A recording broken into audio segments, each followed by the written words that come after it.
Bueno, excelentísimo y reverendísimo señor obispo de Guadix, presidente del Consejo Rector, ilustrísimo señor delegado de Hacienda de la Junta de Andalucía, ilustrísima señora concejala de Cultura del Ayuntamiento de Guadix, miembros del Centro de Estudios Pedro Suárez, señoras y señores, buenas noches.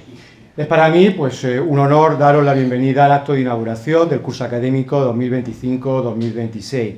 Comenzamos un nuevo año de trabajo con el orgullo de pertenecer a una institución que desde hace ya más de 3 décadas se mantiene fiel a su compromiso con la investigación, la defensa y la difusión del patrimonio histórico y cultural de las comarcas de Guadix, Baza y Huesca.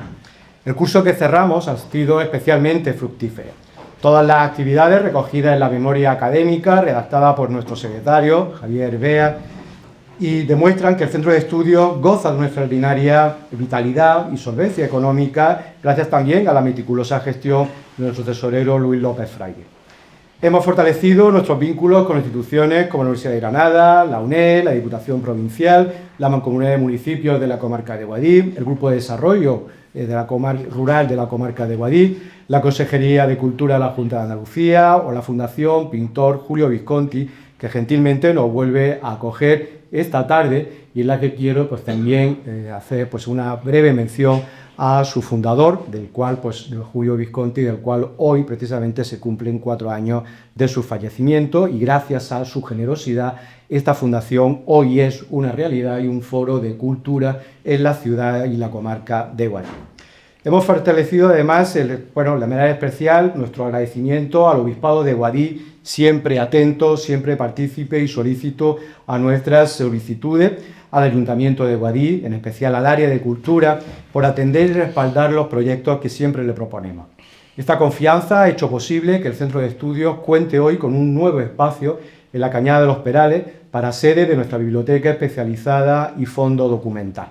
Un enclave de donde corresponde afrontar una etapa de consolidación y renovación, pues esperamos que esta sede bibliográfica sea un lugar abierto a investigadores, estudiantes y ciudadanos, un punto de encuentro para la preservación y digitalización de nuestro patrimonio. Pero este proyecto también simboliza un reto mayor: consolidar el centro de estudios moderno, inclusivo, sostenible, que combine el trabajo científico con la participación ciudadana y la igualdad de oportunidades. En un tiempo de despoblación rural, de envejecimiento demográfico y de acelerada transformación tecnológica, los centros de estudios locales debemos ser laboratorios de pensamiento y de acción cultural, capaces de tender puentes entre la memoria del territorio y los desafíos de la sociedad actual. Por ello, y de cara al nuevo curso, debemos seguir avanzando en 3 direcciones fundamentales. En primer lugar, en la investigación y en la formación, reforzando nuestras líneas sobre el patrimonio cultural, tanto material como inmaterial, y en la historia social. En segundo lugar, en la innovación y en la digitalización, con nuevos recursos educativos, abiertos, herramientas interactivas y proyectos audiovisuales. Y en tercer lugar, con la participación y la juventud, incorporando a nuevos socios, estudiantes y profesionales que aseguren el relevo generacional y la continuidad de nuestro proyecto común. Aprovecho en este punto para hacer una reflexión que considero necesaria. Los centros de estudios locales, repartidos por toda España, constituyen una red viva de conocimiento y de compromiso cívico, muchas veces sostenida por el voluntariado, la pasión y el esfuerzo personal de sus miembros. Su labor en defensa del patrimonio, de la investigación histórica y de la identidad cultural merece reconocimiento y apoyo continuado. Por ello, debemos seguir instando tanto a las instituciones privadas como a las públicas, ayuntamientos, diputaciones, universidades, administraciones autonómicas, a seguir respaldando a los centros de estudios locales, no solo con recursos materiales, sino también con políticas estables de colaboración, difusión y financiación. Invertir en cultura y en conocimiento es invertir en futuro. Esta es la línea que mantiene el Obispado de Guadix con tantos proyectos patrimoniales realizados y otros en proyecto, o muchos ayuntamientos de nuestra comarca, empezando por el Ayuntamiento de Guadix o la propia Diputación Provincial, cuya apuesta por la inversión para incrementar el patrimonio histórico y el equipamiento cultural de nuestra tierra ha merecido el Premio Pedro Suárez 2025. Este centro de estudios es ante todo una comunidad, una red de personas unidas por el deseo de comprender y cuidar nuestra historia. Cada conferencia, cada artículo, cada exposición o itinerario cultural refuerza el vínculo entre el patrimonio y la sociedad, entre el pasado que heredamos y el futuro que construimos. Os invito, por tanto, a seguir participando con entusiasmo, generosidad y rigor. Abrimos oficialmente hoy el curso académico 2025-2026 con la esperanza de que sea un año de nuevos proyectos, de aprendizaje compartido y de compromiso renovado con la cultura, la investigación y el territorio. Y para hacerlo, pues contamos hoy con una presencia absolutamente excepcional, como la es del profesor Rafael López Guzmán. Su presentación pues no merece realmente que me extienda demasiado, puesto que todos conocen su trayectoria académica, investigadora y profesional, muy dilatada en el tiempo y tan intensa como fecunda. Rafael López Guzmán, además de catedrático de Historia del Arte de la Universidad de Granada, ha sido director del Departamento de Historia del Arte, director del Seminario de Estudios Latinoamericanos y del Seminario Permanente de Patrimonio Histórico de la Universidad Internacional de Andalucía. Ha sido presidente del Comité Español de Historia del Arte, que reúne a todos los historiadores de España.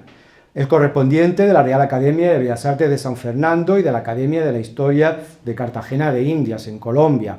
Ha sido o es Premio Andaluz de Investigación Plácido Fernández Viaga de 2014, en la que se reconocía su trayectoria investigadora. Condecorado con la Orden Mexicana del Águila Azteca en 2015 por sus contribuciones a la cultura mexicana. Y doctor honoris causa por el Centro Universitario de Integración Humanística de la Ciudad de México. Y esto es solo aquellas cuestiones o aquellos eventos más significativos. Detrás de todo eso, créanme que hay toda una trayectoria de investigación, de docencia y de transferencia absolutamente inconmensurable. Precisamente es en la docencia donde realmente se ha abierto nuevas líneas de aprendizaje, nuevas líneas de aprendizaje colaborativo, de la que doy además buena fe desde mi época de estudiante, y sobre todo porque ha sido capaz y es capaz de transmitir a los estudiantes la pasión por el conocimiento, la pasión por la historia del arte. Pasión que va más allá del aula, y pues lo puedo decir como testimonio propio en esos viajes absolutamente fundamentales en mi formación personal, como fueron Estambul, como fue Egipto o como fue Cartagena de India, que muestran la generosidad del docente que expande el aula más allá de los estrechos ámbitos de la academia. Y, por supuesto, en su línea de investigación avaladas por una cantidad ingente de publicaciones, y en la que también ha sido pionero. Lo ha sido justamente en las asignaturas que le tocaba impartir, por ejemplo, en la arquitectura islámica, pero sobre todo también como el ámbito de investigación, donde ha tratado también de conjugar algo que es muy de su personalidad, que es la integración, el diálogo, el mestizaje, la multiculturalidad. Por eso el arte mudéjar encuentra en Rafael López Guzmán a una voz y a un investigador que ha abierto realmente una línea de investigación en Granada, y eso no solamente en Granada, en Andalucía, y que lo ha trasplantado también al ámbito iberoamericano. Yo recuerdo, siempre evoco entre todas sus publicaciones la que fue el resultado de su tesis doctoral, Tradición y Clasicismo en la Granada del siglo XVI, Arquitectura Civil y Urbanismo, que fue para mí una epifanía. Me descubrió realmente no solamente el Albaicín, que creía que lo conocía, sino también todo un mundo detrás de cada una de esas pequeñas casas, aparentemente sin nada, aparentemente vacías, pero que escondían todo un mundo de arte, de historia y de cultura. Y pues por supuesto toda esa labor que también ha sido parte de su labor de transferencia, una transferencia en multitud también de exposiciones, de conferencias, de todo tipo de actividades que realmente son, como digo, abrumadoras, pero también en la variedad Creo, no sé si, Rafael, hay algo en lo que no hayas participado o alguna actividad que no hayas realizado, porque prácticamente es asombroso la cantidad de actividad desarrollada en este tiempo, que solamente él sabe cómo puede sacar el tiempo para poderlo desarrollar. Y todo además de forma solvente y extremadamente rigurosa. Y bueno, en eso pues estamos, justamente en este momento previo de conmemoración imperial, que ha sido también otro de sus temas de investigación principal, de la arquitectura imperial, la figura de Carlos V, y que también en cierto modo es la razón por la que está hoy aquí, para hablarnos justamente de la relación de Carlos V, de sus fundaciones universitarias, que al fin y al cabo también nos trae muchos vínculos con la propia ciudad de Guadix a través de muchos de esos personajes, empezando por el fundador de la Universidad de Granada, Gaspar de Ávalos, que es también el fundador pues, de la iglesia de Santiago y del convento que le acompaña. En esa línea, porque es una más de las que ahora mismo está desarrollando, de hecho ahora mismo pues estamos compartiendo los preparativos del 60 aniversario del Departamento de Historia del Arte, de los Estudios de Historia del Arte de la Universidad de Granada, realmente están todos ellos muy relacionados también con estas conmemoraciones. Hace un mes celebraba un encuentro internacional en la Alhambra para conmemorar la llegada o la venida de Carlos V y Isabel de Portugal en su viaje de bodas a Granada en 1526, y está trabajando de forma además conjunta con el profesor Francisco Sánchez Montes en la comisión institucional para la conmemoración del quinto centenario de la Universidad de Granada a celebrar en 1531. Dentro también de ese engranaje forma parte de la candidatura de Granada a Capitalidad Cultural Europea 2031.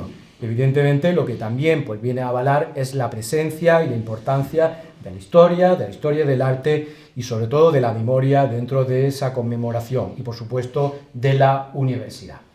¿Qué más puedo decir de él, que ha sido y que es mi maestro, mi compañero y bueno, pues también mi amigo, en el que he compartido y compartimos realmente pues mucho tiempo, y que es una suerte contar siempre con su consejo, con su respaldo y con su apoyo, y que espero seguir contándolo pues en el futuro y por siempre. Muchísimas gracias, Rafael, por tu generosidad para estar aquí acompañándonos y bueno, pues por ayudarnos seguro con esta conferencia que tanto vamos a aprender. Muchas gracias.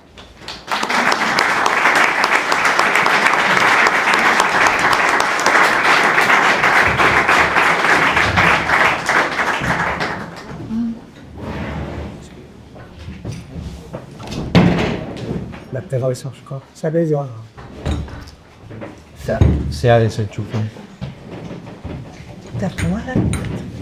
Es que con eso es que sí. Sí, lo quieras. Pues no, luego no.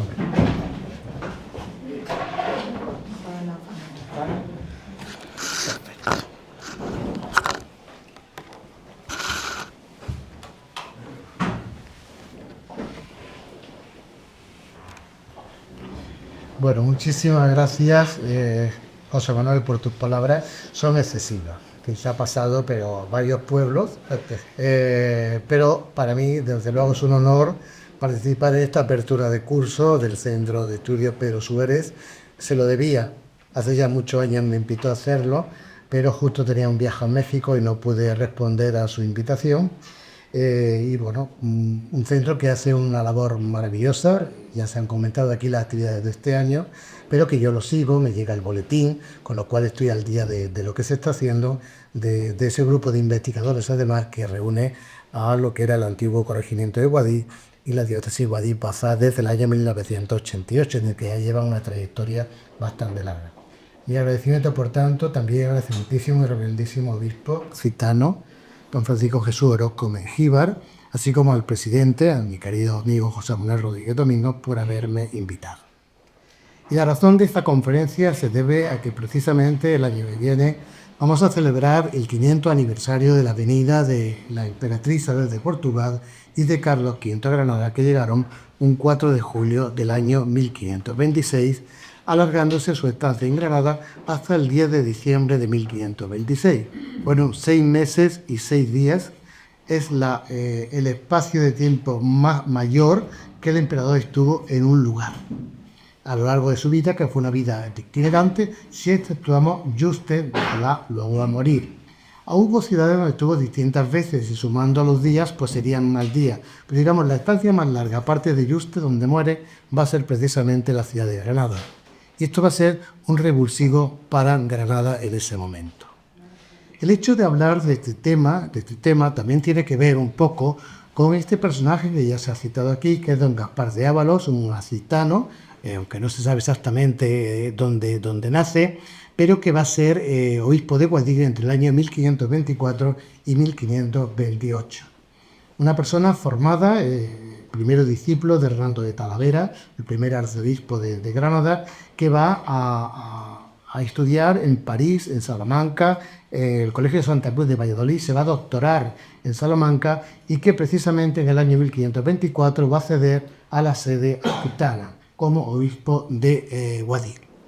Además, va a tener inmediatamente, 4 años después, va a ser elevado a arzobispo de Granada, pero en el año 1526 va a tener ya un papel relevante, muy importante, porque en el momento que llega Carlos V a Granada, muere el arzobispo de Granada, con lo cual tenemos sede vacante en Granada que no va a ser ocupada hasta principios de 1527 por Fray Pedro Ramiro de Alba, que hablaremos más adelante de él, porque también es importante para nuestra historia. Con lo cual, en la famosa Junta de la Capilla Real de Granada, donde se decide qué va a ser de los moriscos, qué va a ser de Granada, a partir de ese momento, digamos, el cargo más alto del entorno de Granada está ocupado por don Gaspar de Ávalos. No es obispo de Granada, no es obispo de Granada, es obispo de Guadix, pero está invitado y, digamos, es el cargo del entorno más alto a nivel religioso que está presente en la Junta de la Capilla Real, puesto que, como digo, había muerto el arzobispo de Granada. Por eso no es un personaje, es decir, no es Guadix algo ajeno a lo que va a pasar en Granada en el año 1526. Carlos V, después de su boda, el 10 de marzo en la ciudad de Sevilla, va a hacer un viaje de Estado, va a pasar por Córdoba, va a llegar a Granada, como ya he dicho, el 4 de junio, y él va, por un lado, a visitar lo que eran las posesiones más extrañas en principio de su herencia, como eran los territorios que habían sido conquistados por sus abuelos, por Isabel y Fernando, y que además, gracias a los cuales, a su proyecto hereditario, que al final hubo cierta complejidad entre lo que quería Fernando y lo que quería Isabel, tras la muerte de Isabel, pero finalmente Fernando cede en su testamento y todos los territorios de lo que eran, en ese momento, los estados de la península ibérica van a pasar, excepto Navarra, que se va a incorporar muy pronto, y Portugal, van a pasar a ser regidos por Carlos V, siempre, y esto es muy importante, siendo reina consorte la reina Juana I de Castilla, que va a firmar y va a ser importantísima a lo largo del periodo del emperador Carlos V. Pues bien, Carlos llega a Granada para visitar también la tumba de sus abuelos, tan importante en ese mes que habían sido para llegar él a ser primero rey, después emperador del Sacro Imperio Romano, y viene también a ver sus propiedades, por decirlo de alguna manera. Y es muy interesante que en esta imagen que le estoy poniendo, que es el breviario que se conserva en el Escorial de Carlos V, aparece en la imagen de detalle de la parte izquierda, como veis, la entrega de las llaves de Granada, las capitulaciones de Granada, es decir, con Boadix, que le da las llaves no a Fernando, sino a Carlos V. Es decir, el personaje que aparece representado es Carlos V. Es decir, Carlos V es el heredero del sultanato nazarí de Granada y, como tal, va a llegar a Granada a tomar, entre comillas, posesión simbólica de este lugar. La estancia de Carlos V, como digo, supone un cambio radical para la ciudad. Un cambio radical, ya que Granada se estaba transformando desde 1492 en una ciudad que iba intentando quitar elementos visuales de carácter musulmán, saledizos, ajineces, cobertizos, pero en realidad era una ciudad islámica. Una ciudad islámica que ha llegado hasta hoy día, sobre todo en la zona del Albaicín, porque tenemos una topografía muy complicada, de calles estrechas, de calles en zigzag, con escaleras a veces, que están condicionados por esa topografía que no se puede, digamos, hacer tabla rasa, ni históricamente ni ahora, con lo cual la herencia islámica es muy fuerte a nivel de urbano. Y lo que se estaba intentando desde 1492 eran cambios puntuales, sobre todo la adaptación de mezquitas a iglesias, con un volumen arquitectónico importante, iglesias que iban a ser de carácter mudéjar, con lo cual estábamos consiguiendo una ciudad con una imagen, podemos decir, gótica y mudéjar. Había edificios góticos, como la Capilla Real de Granada, como los inicios del Hospital Real, que hablaremos ahora de él, o como pueden ser algunas iglesias completas, la fachada del Monasterio de Santa Isabel la Real.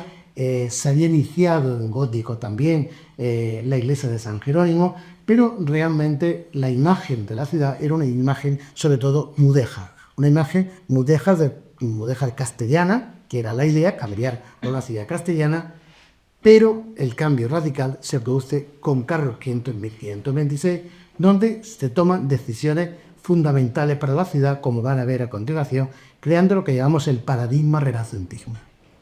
Carlos V, por influencia de un personaje clave, Luis Hurtado de Mendoza, el conde de Tendilla, que además va a ser la persona que recibe a Carlos V ese 4 de junio de 1526 en la Puerta de Elvira, que es por donde llega Carlos V. Quien lo recibe no es el corregidor, el alcalde, entre comillas, o no es el arzobispo. Quien va a recibir a Carlos V es Luis Hurtado de Mendoza, que es capitán general del Reino de Granada y alcaide de la Alhambra. Y este personaje, puesto que Carlos va a vivir, es decir, digamos, el ritual de esa entrada va a ir directamente con una serie de arcos de triunfo que le colocan en el recorrido hasta lo que es la catedral, en ese momento la iglesia de Santa María de la O, es decir, lo que era la antigua mezquita mayor de Granada, transformada en catedral, donde se van a hacer una serie de oficios. De ahí pasa a Alham, donde va a ser su lugar de residencia, y aquella noche habrá un repique de campanas, así como una serie de fogatas, de fuegos de carácter, y fuegos artificiales, entre comillas, de carácter celebrativo por la llegada del emperador.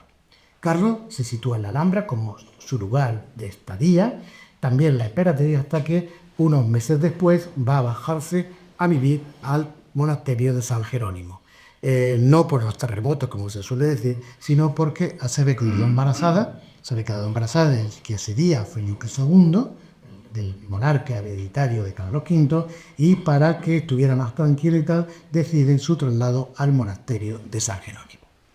Por esa estadía, Luis Hurtado de Mendoza, que era, como yo digo, el más listo de su clase, consigue que Carlos V decida crear un palacio, digamos, terrenal, en la Alhambra, que es el palacio de Carlos V. Él no lo va a ver nunca terminado, porque además no se terminó nunca. Es decir, realmente la terminación que vemos actualmente es del siglo XX. Pero sí la decisión de crear un palacio imperial en la ciudad de Granada, y además unido a una serie de habitaciones que sí se van a construir, lo que se llama las habitaciones de Carlos V en la Alhambra, junto con el Peñador de la Reina, que se construye para las próximas estadías de Carlos V, con una serie de comodidades propias de los palacios europeos, podríamos decir, que no los problemas que tenía la Casa Real Vieja, que era la Alhambra, de ubicación. Así, por darle algún dato, Carlos V va a vivir en las habitaciones en torno a la Sala de las Dos Hermanas en el Palacio de los Leones. De hecho, en la Sala de las Dos Hermanas funciona como comedor de Carlos V. Y la zona del Mesuar, por ejemplo, y del Cuarto Dorado pasan las habitaciones femeninas, donde se instala Germana de Foix, la segunda esposa de Fernando el Católico, o se instala la propia Isabel de Portugal. Eso lo tenemos perfectamente ubicado a través de un plano que hace Pedro Machuca, donde coloca la ubicación de todo el protocolo dentro de la Alhambra desde 1526. Pero además no solamente hace intervención en la Alhambra, sino que toma una decisión fundamental que se va a mantener hasta el penúltimo,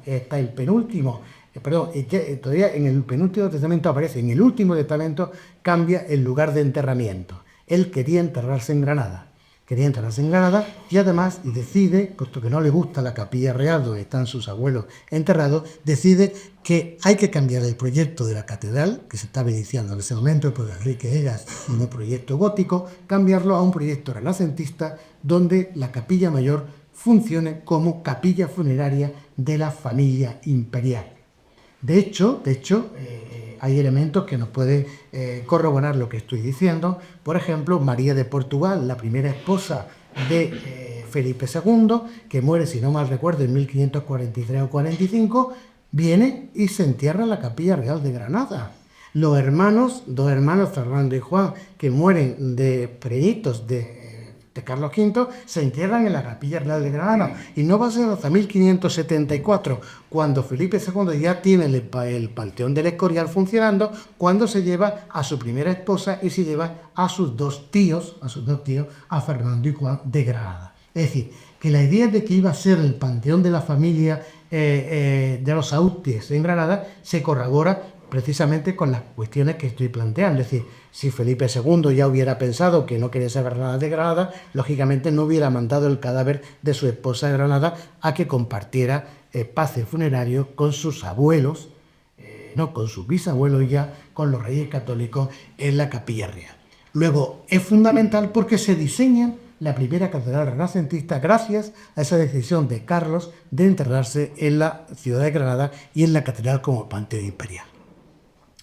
El Hospital Real, que es una fundación de su abuela, de la Isabel de Portugal, de los Reyes Católicos, se ha empezado a construir a principios del siglo XVI, pero estaba sin acabar. De hecho, había una contabilidad única entre la Capilla Real y el Hospital Real, con lo cual se había invertido más dinero en la Capilla Real para terminarla cuanto antes que no en el Hospital Real, que funcionaba bastante mal, tanto la economía como el proceso constructivo.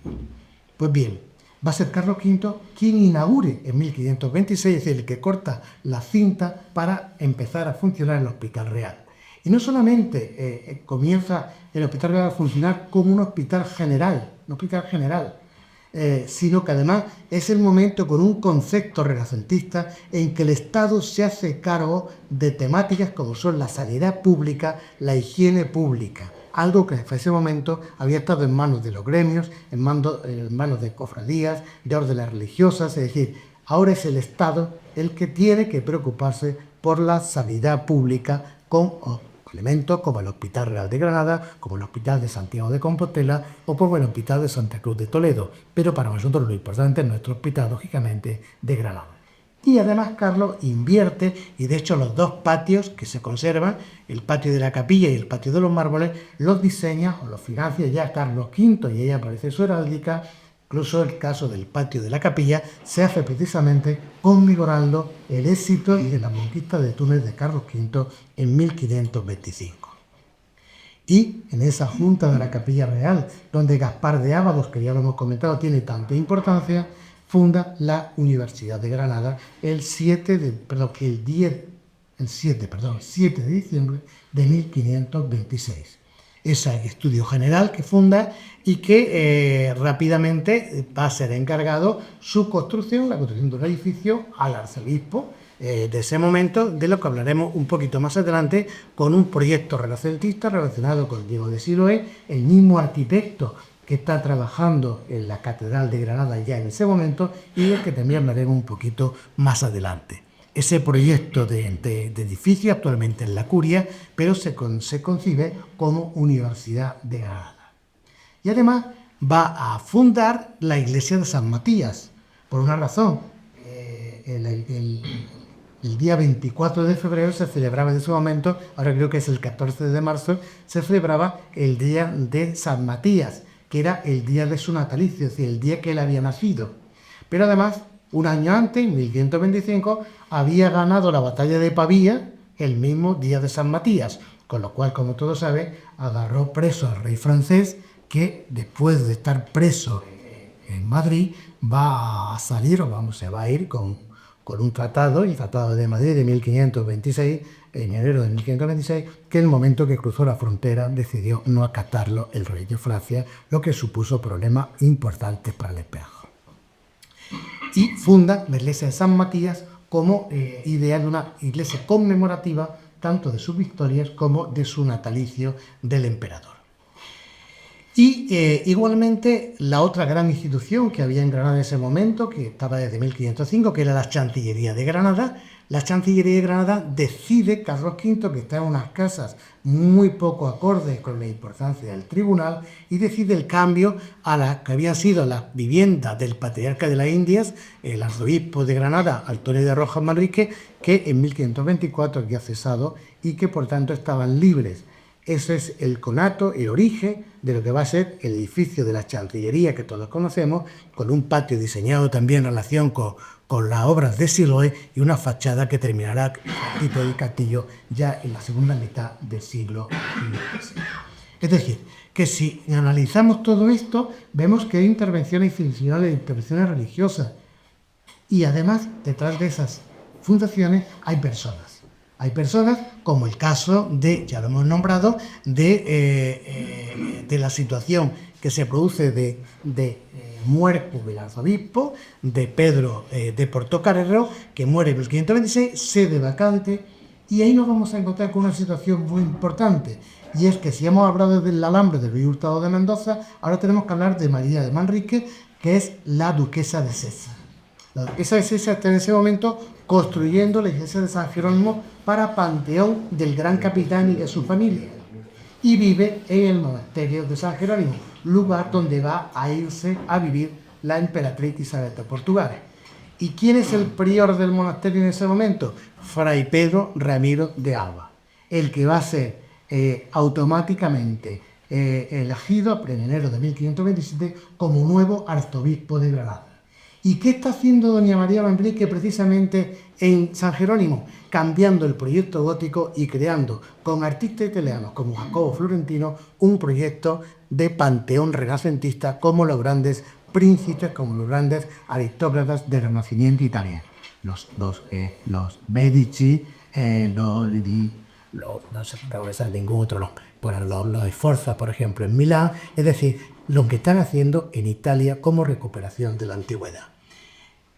Eso hace que, como digo, por un lado los Mendoza, por otro lado los Jerónimos en este caso, y la importancia que van a tener, van a conformar que cuando el emperador se va, fíjense ustedes todo lo que ha hecho, todo lo que no ha hecho, es decir, todo lo que ha iniciado realmente, como es su palacio terrenal, el Panteón Imperial y su palacio una vez después de la muerte, sanidad pública con el Hospital Real, religiosidad con el tema de San Matías, justicia con el tema de la Chancillería y educación con el tema de la universidad.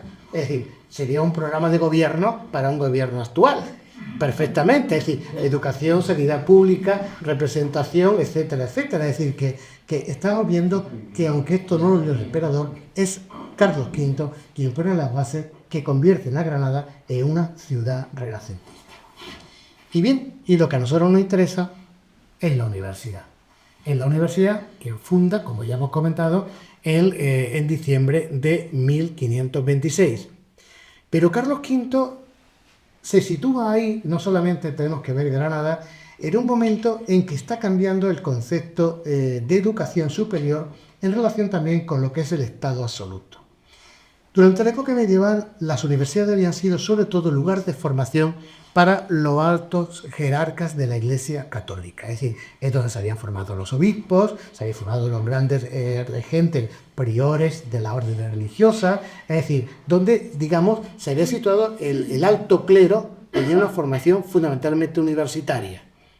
Pero ahora, con el Estado absoluto, los reyes necesitan gente cualificada para burócratas, para llevar los papeles del Estado, los altos dignatarios del Estado, donde van a estar los diplomáticos, los que van a llevar los distintos consejos, el Consejo de India, el Consejo de Castilla, el Consejo de Hacienda, el Consejo de Guerra. Cuando hablo de consejo estoy hablando de ministerio, para que nos entendamos. El Consejo de Portugal, poco después, es decir, con lo cual necesita gente formada. Y entonces, ¿qué hacen los monarcas? Intervenir en las universidades. Las universidades van a seguir siendo lugar de formación de teólogos básicamente, es decir, de personas afines a la Iglesia, pero también de burócratas que van a ser los que van a detentar los altos cargos, como pueden ser las chancillerías, es decir, la presidencia de la Chancillería, es decir, donde se forman, por ejemplo, pues los juristas, que son muy importantes, sobre todo en el mare magnum, el político y de ocupación territorial que tiene el propio emperador. Carlos V funda 3 universidades en Novo, 3.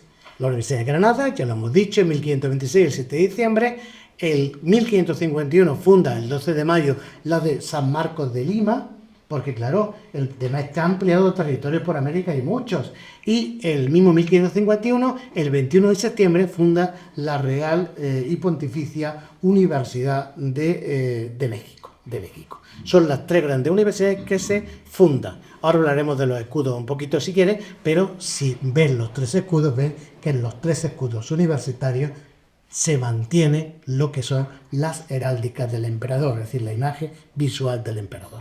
Y esto es lo que nos llevó a iniciar un proyecto de investigación con mi grupo de investigación sobre la memoria patrimonial que se mantiene en las universidades donde Carlos V de alguna manera tuvo algo que ver. En la declarada ya lo hemos dicho, el 7 de diciembre funda con su cédula real y va a ser corroborado porque las universidades es como ahora lo de los títulos, la tesis internacional que se dice, que se hace por convenios con otras universidades y con estancias en otras universidades. Es decir, una universidad, antes comentaba nuestro obispo en la Universidad de Oñate, por ejemplo, son universidades que dependen de una fundación laica. Puede ser el monarca, puede ser también incluso el propio ayuntamiento de una ciudad o un mecenas particular, la de Osuna, por ejemplo. Son universidades que se fundan por alguien. Pero para que esos títulos sean reconocidos a nivel internacional, hace falta la bula papal.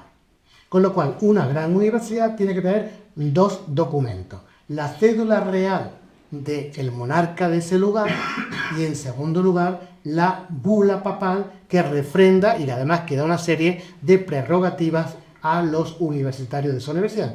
Una fundamental es que los licenciados en cualquier área de conocimiento de los de entonces no pagaban diezmos, por ejemplo, y estaban exentos de alcabalas también. Es decir, que tenían, por el hecho de ser licenciado en artes, en teología, en jurisprudencia, no pagaban o estaban liberados de la mayor parte de los impuestos, con lo cual también había ahí un tema importante a nivel económico.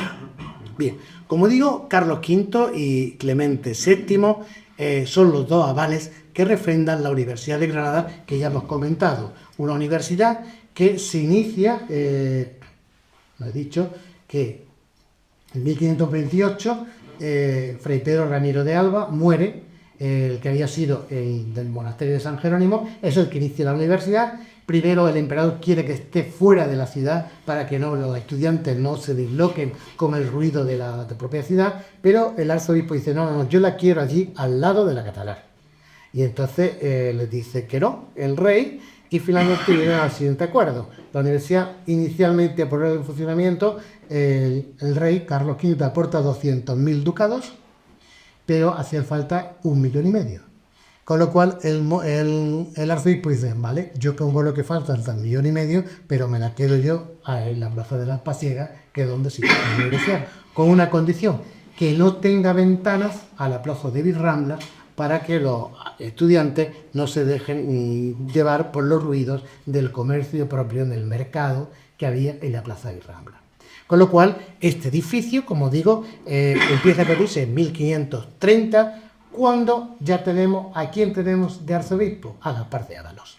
Entonces, el gran fundador de la Universidad de Granada es don Gaspar de Ávalos, que va a ser el que va hasta 1543 a iniciar, a hacer el edificio, a iniciar las clases, a hacer las primeras constituciones de funcionamiento de la universidad. Es decir, que Gaspar de Ávalos es la persona más importante, incluso aparece su nombre en la leyenda en latín que hay en la portada. Entonces, el interior de su maravilloso edificio renacentista, con un aljibe de los más grandes de Granada. Y como digo, Gaspar de Ávalos funge como el gran arzobispo que consigue planificar, poner en funcionamiento la Universidad de Granada.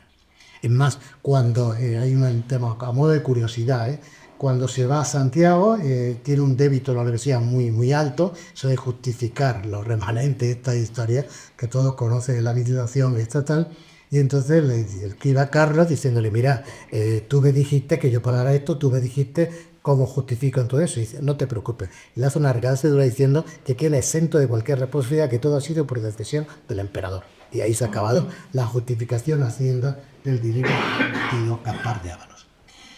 Pero me interesa también ese otro cuadro, la forma de desmitificarlo, porque la reina Juana I, es quien va a financiar las cátedras de filosofía. Y eso es un recuerdo que tenemos en la universidad, un cuadro que cuenta cómo la reina Juana financió las cátedras de filosofía. Siempre porque, de verdad, hay que hacer una apuesta por la reina Juana, es decir, que no estaba loca en absoluto y que es un personaje muy importante durante el siglo XVI. Lo mismo que la emperatriz Isabel, aparte que se dice que era la mujer más bella de su época, pero era una mujer bellísima, era una mujer muy inteligente y de hecho va a ser la regente en los periodos en que Carlos está por Europa y ella está en la corte. Este es el retrato que en el paraninfo de la universidad estaría presidiendo lo que son las actividades de la universidad y que se conserva actualmente en la Casa de los Tiros con una leyenda que nos dice que era el fundador de la Universidad de Granada. Si pasamos a la Universidad de San Marcos de Lima, ahí tenemos, como digo, se construye con una Real Cédula de 1551, muy interesante. ¿Quién solicita la cédula y a quién va dirigida la cédula? Pues un tipo que se llama Antonio de Mendoza, qué casualidad, otro granadino. Antonio de Mendoza era hijo de Íñigo López de Mendoza, del Gran Tendilla, había nacido en Alcalá Real, se había formado y había crecido. Yo le digo a mis estudiantes, le digo un poco para que entiendan, digo, aprendí a jugar al fútbol en el Patio de los Leones, porque era su casa, él vivía en La Larda. Es decir, este señor Antonio de Mendoza, que va a ser un diplomático que trabaja y que va a estar en distintos proyectos importantes, incluso va a ir a Inglaterra como embajador, va a ser nombrado primer virrey de Nueva España, de México, y segundo virrey del Perú. Y es precisamente este Antonio de Mendoza, este granadino, otro Mendoza, quien solicita la cédula real a Carlos V, va a ser despedida curiosamente por Felipe II, que ya como príncipe hacía funciones de Estado, y ahí tenemos la Real Cédula, y la bula pontificia llegará en el año 1574, pero las clases empiezan en el año 1553, justo el 2 de enero. Es más, Felipe II manda a un doctor de Salamanca, como si fuera un Erasmus, manda a un doctor de Salamanca a Lima para que dé la lección inaugural.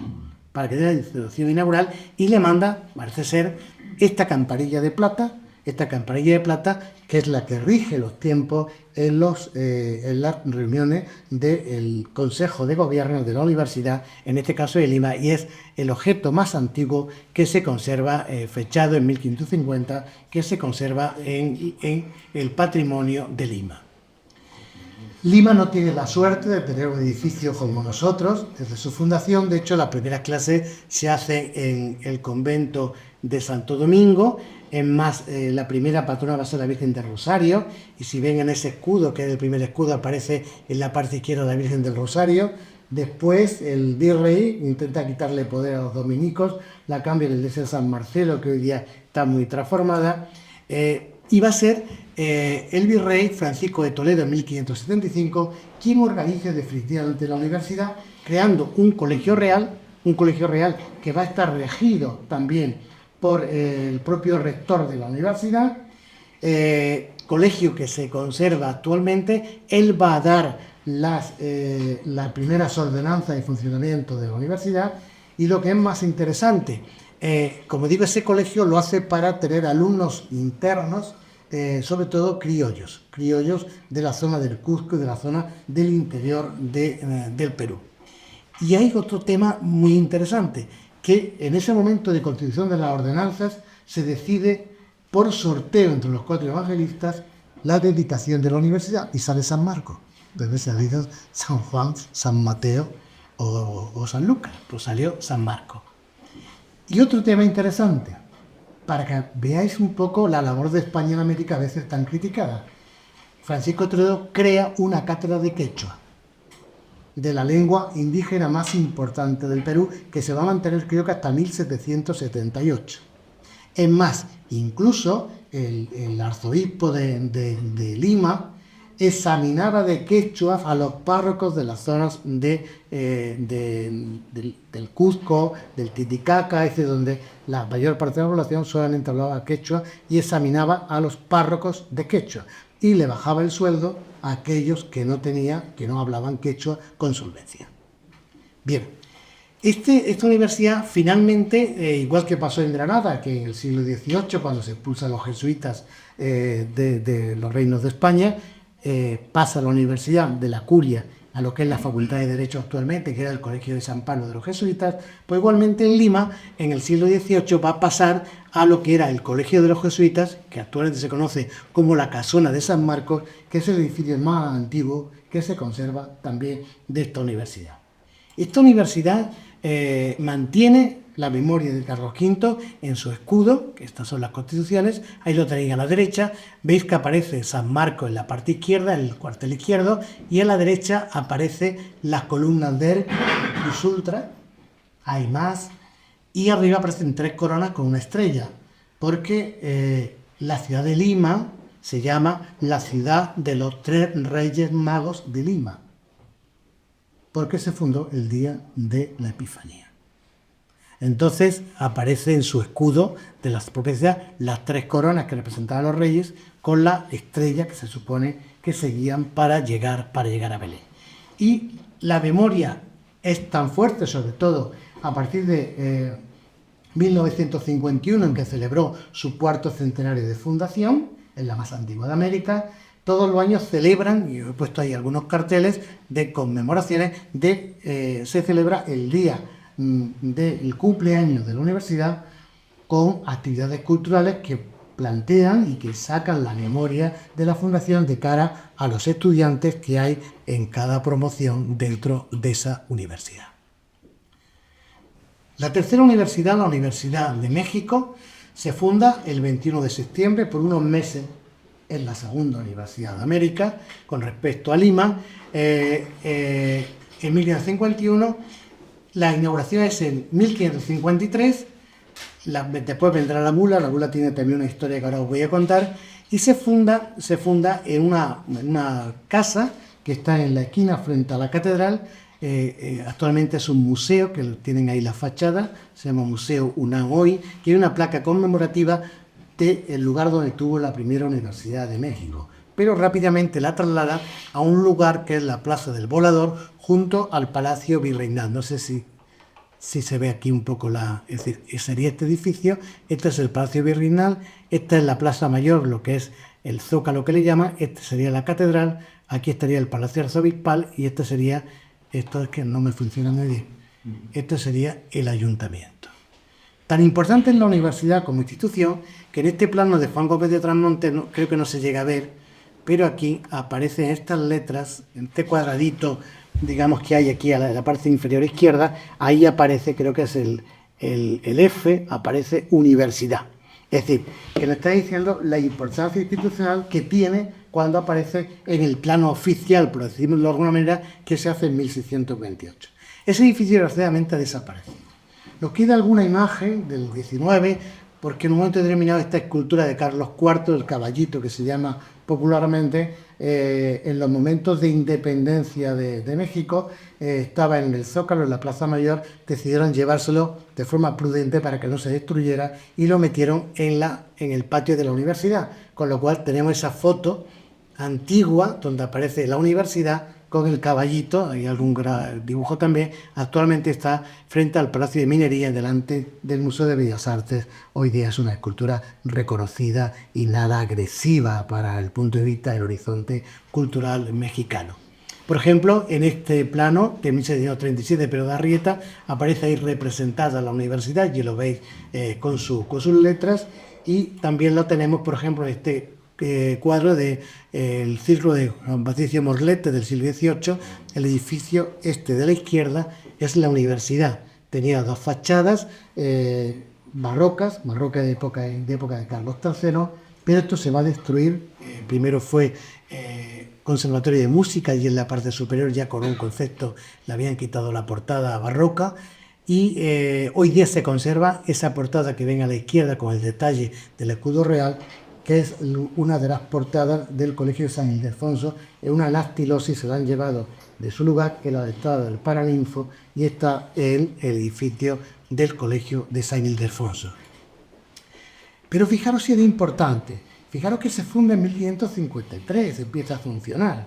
En México, en 1554, un libro que tenemos de Francisco de Cervantes de Salazar, que este señor va a ser el rector de la universidad. En ese momento es estudiante todavía, pero va a ser rector de la universidad, y escribe un libro que se llama México en 1554, que es la primera guía de la Ciudad de México, porque se hace como un diálogo entre Alfaro y Zuazo, uno que acaba de llegar de España y el otro que hace de chicherones, le está contando cómo es la ciudad.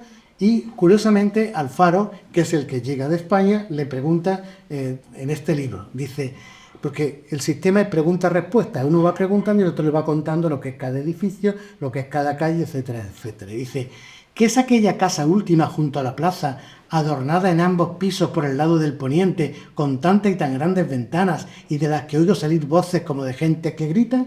Y responde Zuazo, es el santuario de Minerva, Apolo y las musas, la escuela donde se instruyen en ciencias y virtudes los ingenios incultos de la juventud. Los que gritan son los profesores. Es buenísimo, pero sobre todo, fíjese que había empezado a funcionar un año antes y ya es un referente en la ciudad. Ya es un edificio que entra entre lo más importante de lo que tiene que ver una persona cuando llega a México en esa fecha. E incluso en el año 1956, cuando se hizo la nueva ciudad universitaria de la UNAM, de México, en lo que es el edificio de filosofía, de humanidades, ahí aparece, no sé si llegan a verlo, ¿se podría apagar la luz esta que está dando directamente en la pantalla? Sí.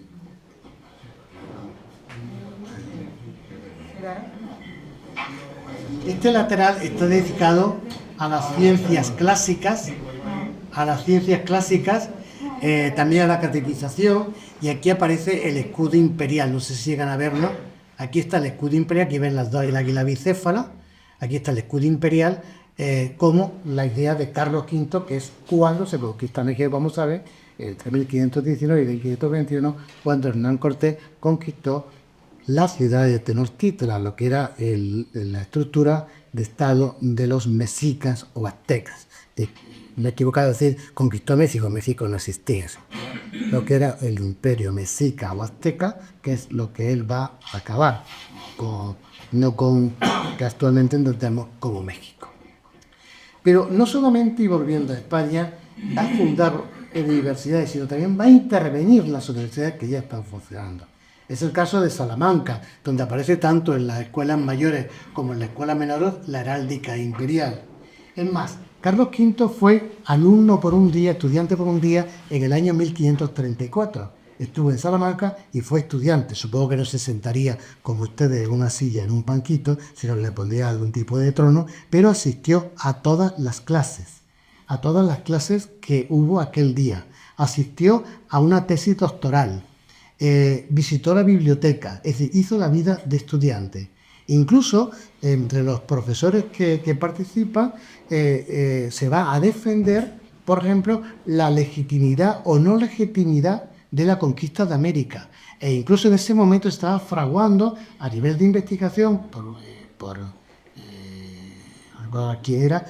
una serie de documentos que luego van a dar lugar a lo que son las ordenanzas de Indias, donde se defendía la dignidad de los nativos, de los indígenas, e incluso se debatió en un momento determinado si los nativos de América tenían alma o no tenían alma, declarándolos personas dotadas de inteligencia, libres y que no se les podía quitar sus posesiones y, por supuesto, esclavizarlos. Todo eso se genera en la Universidad de Salamanca, donde hay personas que están reflexionando sobre el tema de la conciencia con respecto a la conquista de América. Es cierto que se hicieron barbaridades, no vamos aquí a ocultar tampoco lo que pasó, pero no es una cuestión, digamos, de buenos y malos, es una cuestión de debate profundo, donde de ese mismo momento los intelectuales de la época reflexionan sobre la situación de América, y ahí va Carlos a participar como un estudiante más. Por poner otro ejemplo, ahora lo voy a poner ahora mismo, ya que viene Alcalá de Henares a continuación, hay más por obligación que por devoción, tuvieron a Francisco I también de estudiante. Cuando lo agarra el prisionero, lo tuvieron en unas días en Alcalá de Henares y también asistió a clase, según dice la documentación que tenemos. Cisneros, que había fundado su universidad en Alcalá de Henares, deja como patrono a Carlos V. Esto es muy importante. No deja como patrono al arzobispo de Toledo, el arzobispo de Toledo, sino a Carlos V. Él quiere que haya como una especie de dualidad en el patronato. Por un lado la Iglesia, pero también el Estado. Y de hecho Carlos V va a crear el Colegio Trilingüe, que había sido diseñado por Cisneros, pero no estaba fundado, y va a seguir potenciando lo de la Biblia políglota, que tan importante ha sido para la historia de la Iglesia española. Tanto es así que el Colegio de San Ildefonso, que se está construyendo en ese momento, precisamente quien va a presidir esa fachada es la heráldica del emperador Carlos V. Es decir, que Carlos V tiene ahí una fuerza impresionante, ordena las finanzas, ordena toda la cuestión del funcionamiento administrativo de la universidad, aunque investigadores de la Universidad de Alcalá recientemente me han dicho que se llevó más dinero que puso. Pero en eso yo no entro en ese debate. Lo importante es que ahí está nuestro Carlos V. Y también interviene la Universidad de Barcelona.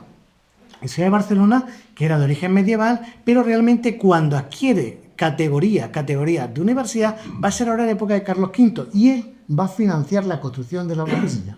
Una universidad que estuvo vigente el edificio hasta el siglo XIX. Tenemos algunos dibujitos, ahí lo veis, estaba en la Rambla, ahí tiene ese levantamiento que es un recorte de prensa, pero al fondo se ve la fachada, como ven, con un escudo de Carlos V sobre la portada. También se ve ligeramente en la imagen de abajo, y el escudo que hay es ese que tiene ahí, a la derecha. Ese escudo de piedra se conserva actualmente, está en la entrada del Paraninfo de la Universidad de Barcelona, y ya que hablábamos de exposiciones, me lo han dejado para traerlo a Granada el año que viene. Es decir, que vamos a traer de Barcelona el escudo fundacional de la Universidad de Barcelona, hecho por Carlos V. En Valencia, donde había Valencia funcionaba un poco independiente de la Corona de Aragón, era un poco diferente a la de Castilla. Y Valencia funcionaba como un virreinato, tenía como cierta independencia. Había varias universidades privadas.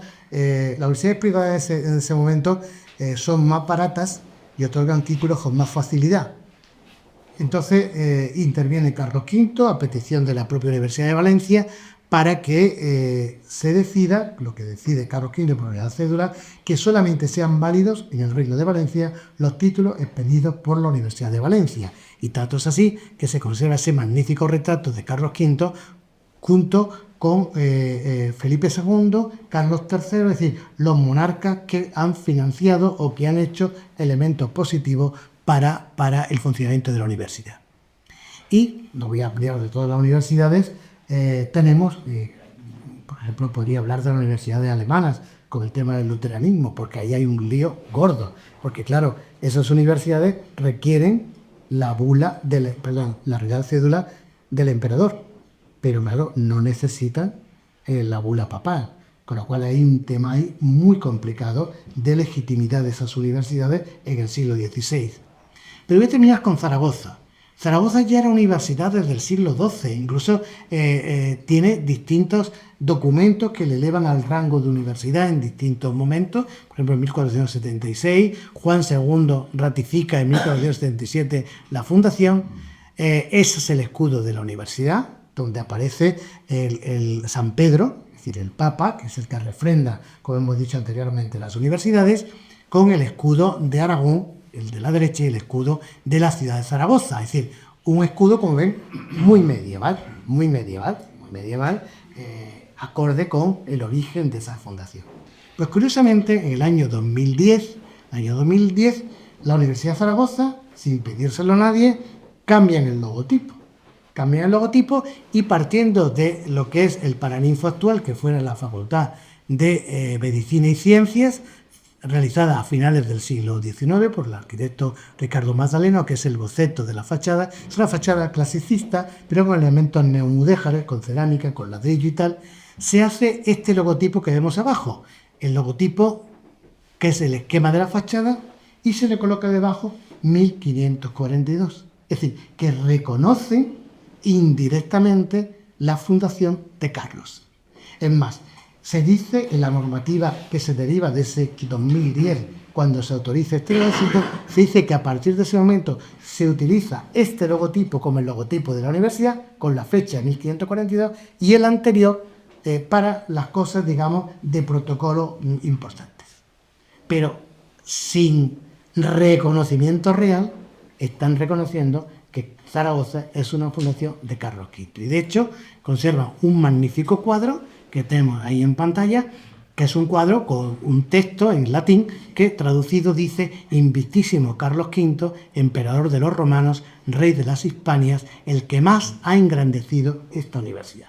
Lo cual está diciendo cómo en la memoria histórica de un momento determinado Carlos V era reconocido como el gran artífice de la Universidad de Zaragoza, aunque después, en esa idea de que mientras más antiguo mejor, pues valoraron su fundación medieval con el escudo que hemos visto anteriormente y no con este nuevo diseño que al final se ha acabado imponiendo por razones de carácter histórico, pero también un poco falseando ellos mismos la historia. Ese es el problema que nos encontramos con las universidades carolinas, que puede ser una metodología de trabajo que se puede expandir a otros momentos históricos. Hay otros monarcas más adelante que fundan también universidades, y es el tema de la memoria histórica. Sin memoria perdemos nuestra raíz y perdemos nuestra identidad. Y no solamente hay que recuperar lo que queda, sino también hacer balance de lo que ha desaparecido, de lo que se ha desubicado, de lo que se ha expoliado, entre comillas, que tenemos que reconstruir el pasado, porque reconstruyendo el pasado realmente conocemos quiénes somos, hacia dónde vamos y cuál va a ser nuestro futuro. Muchísimas gracias.